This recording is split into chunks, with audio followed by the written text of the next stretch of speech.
In this video, we're going to make a bentwood ring out of this zebra wood, and then we're also going to make the inner core out of some black epoxy, and we're going to use this for part of the inlay as well. And then we're going to do some etching and design, and we're going to inlay that with a little bit of black fire opal mixed with brass powder.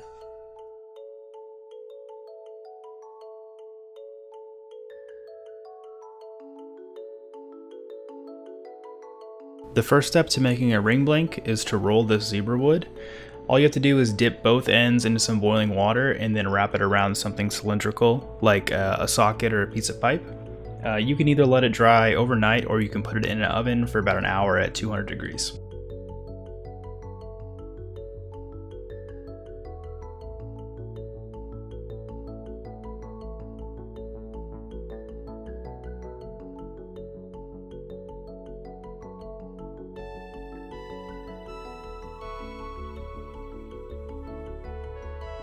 Next, we have to shape the black epoxy core. The easiest way to do this is to wrap it around a socket and put it in a steamer for a few minutes.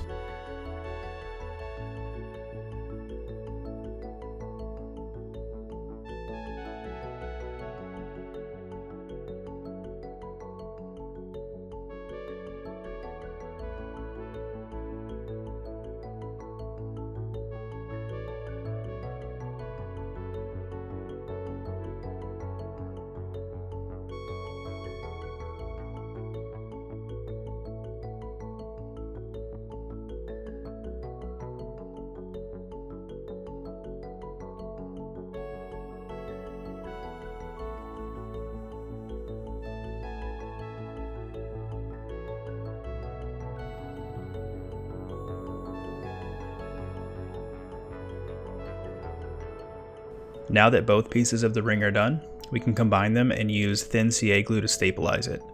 I like to add the inner core and then roll it to get a nice tight bind, and then end it with a cast of masking tape around before I add the glue.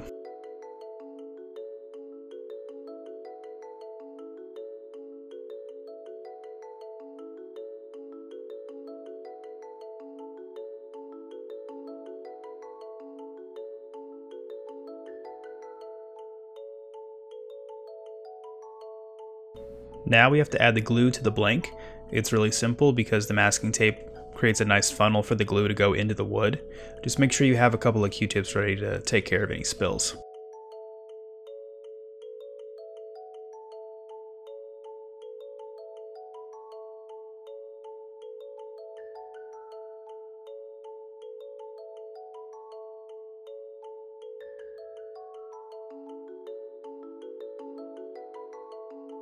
After about 30 minutes, you can peel the cast off and you have a hardened ring that you can turn on your lathe.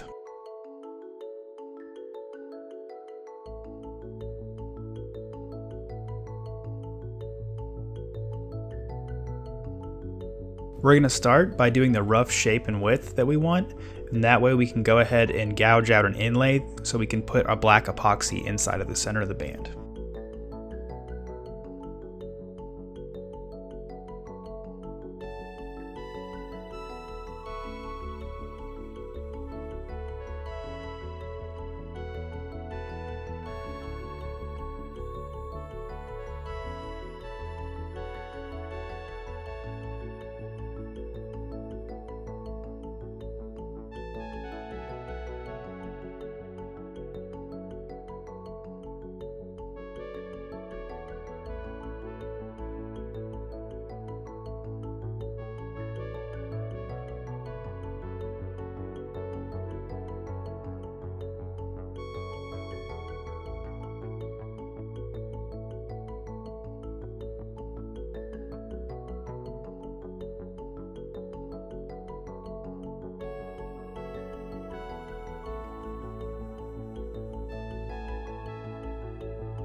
So now that our gouge is big enough for our inlay, we're going to add our stainless steel reinforcement before we add the black epoxy.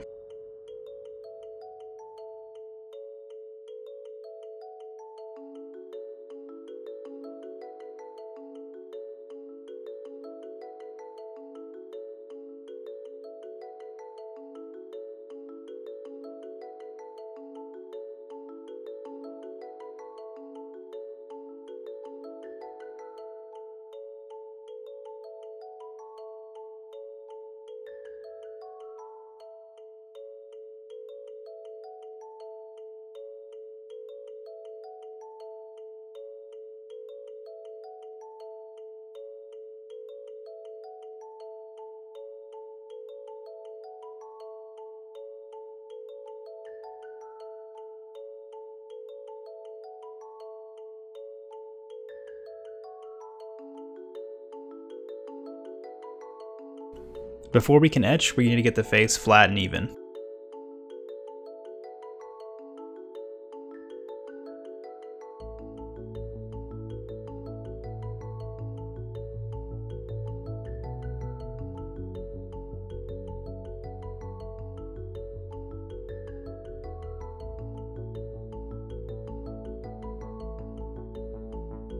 Now I'm going to use my Dremel and a couple of carving bits to create some negative space for the powder inlays.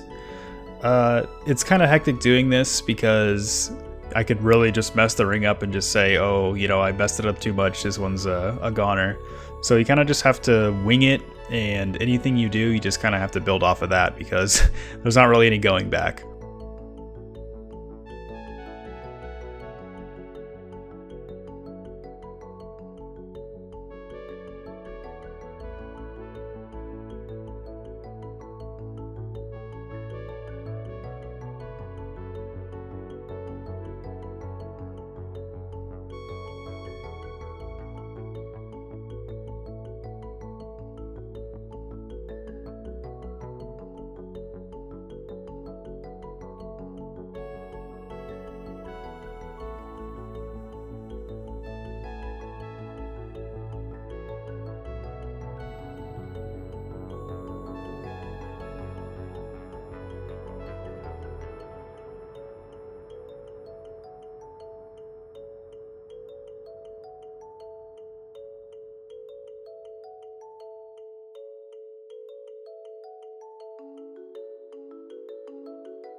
I also want to do an inlay on either side of the epoxy so that we can fill that with powder too. And that'll just give like a nice defined region for the inlay.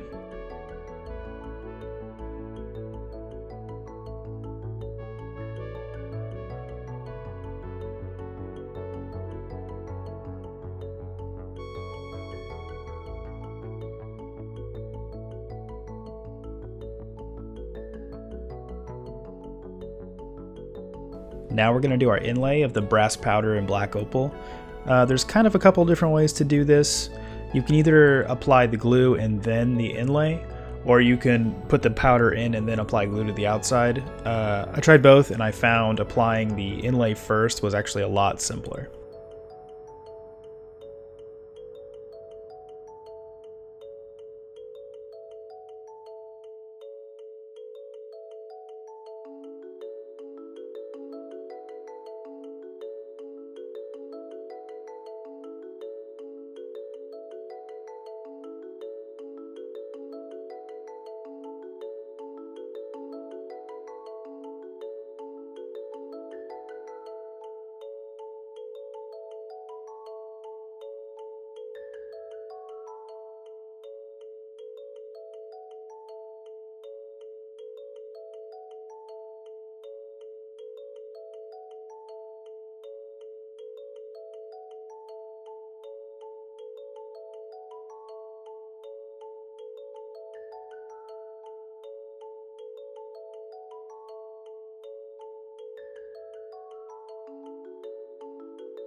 I waited about 15 minutes for this to be completely dry, so now I'm going to come back with my tungsten bit and flush up the face and do a little shaping and sanding so that we can take it off the mandrel.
So now the inlay is totally done. I'm pretty satisfied with it. Looks pretty cool. You can see the opal. I was worried you wouldn't be able to, but I guess it was fine enough to fill the inlay. So we've got it off. We can go ahead and put it in our chuck and finish the inside.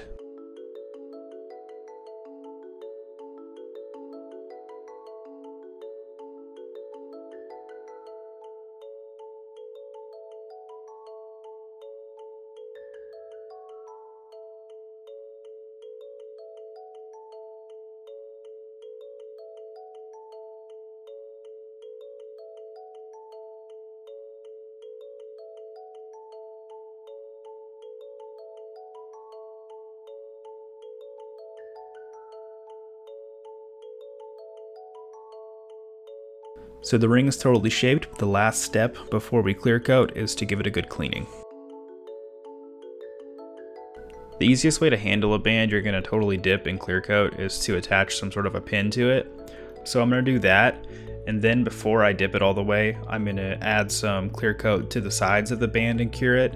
That's just the weakest point, and doing this really gives it like a long lifespan.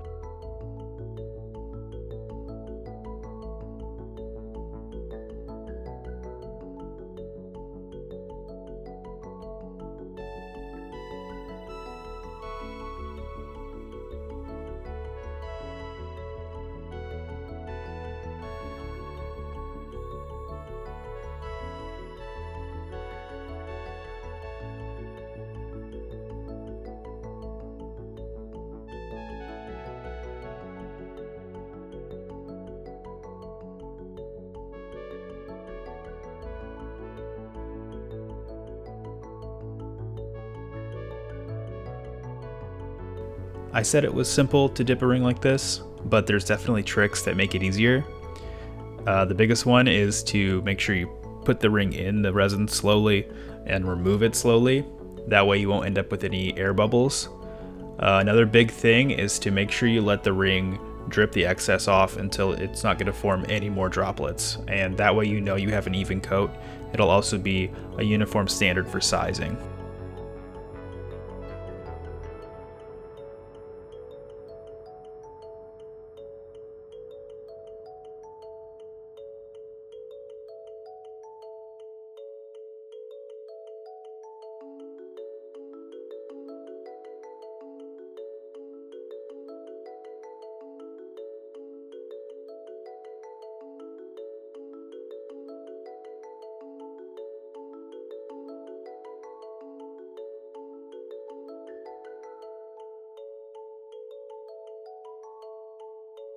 We took our time and got an even coat, so we just got to cure it and then we can do the outside of the band. Before we finish, we're going to pop this off and give it a nice sanding so that we don't have this big node on the outside of the band.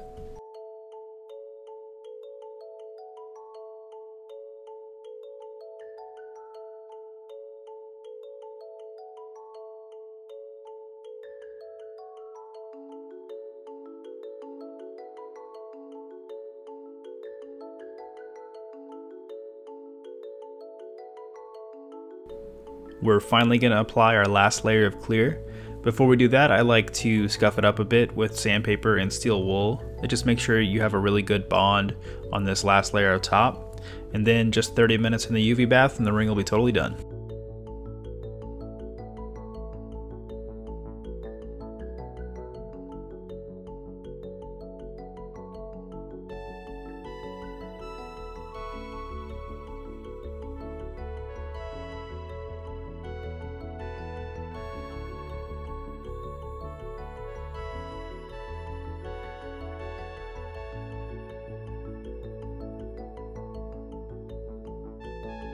This was a pretty fun ring to make. It's kind of just a design. I just thought to myself, like, hey, what can I make with these few materials? And, for being a novice with this etching, I think it came out okay. I would probably use a much finer tip next time I do it. And I could even probably take more off the face because those are kind of like a pointed canal. So the more I took off, the thinner the inlay would be. I'd probably lose some of the opalescence there, but I think it'd still look really good either way. But in the future, I'll try to maybe sell this band. I don't know. It was fun to make. I could do a lot of cool different combinations. But thank you so much for watching the video. I know it's like a day late, but I had to go out of town for a wedding. I really enjoy making these, so like and subscribe if you enjoy watching them, and I'll see you later.